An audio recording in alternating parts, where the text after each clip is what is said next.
Hello friends, ఈరోజు నేనైతే chapati paneer role చేస్తున్నానండి. దానికైతే పన్నీర్ని తీసుకున్నాను, తర్వాత కారం వేసుకున్నాను, తర్వాత అల్లం వెల్లుల్లి పేస్ట్ వేసుకున్నానండి.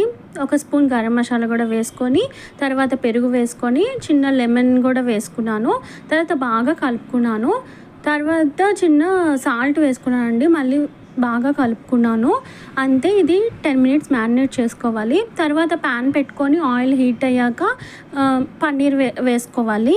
అది కొంచెం బాగా ఫ్రై అయ్యాక సన్నగా చాప్ చేసిన క్యాప్సికమ్, ఆనియన్, టమాటో కూడా వేసుకొని బాగా వేపుకోవాలండి. అవి కొంచెం మగ్గిన తర్వాత స్టవ్ ఆఫ్ చేసుకొని పక్కన పెట్టుకోవాలి.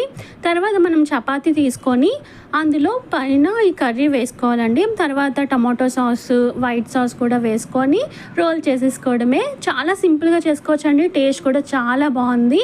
ప్లీజ్ సబ్స్క్రైబ్ చేయండి, షేర్ చేసి లైక్ చేయండి.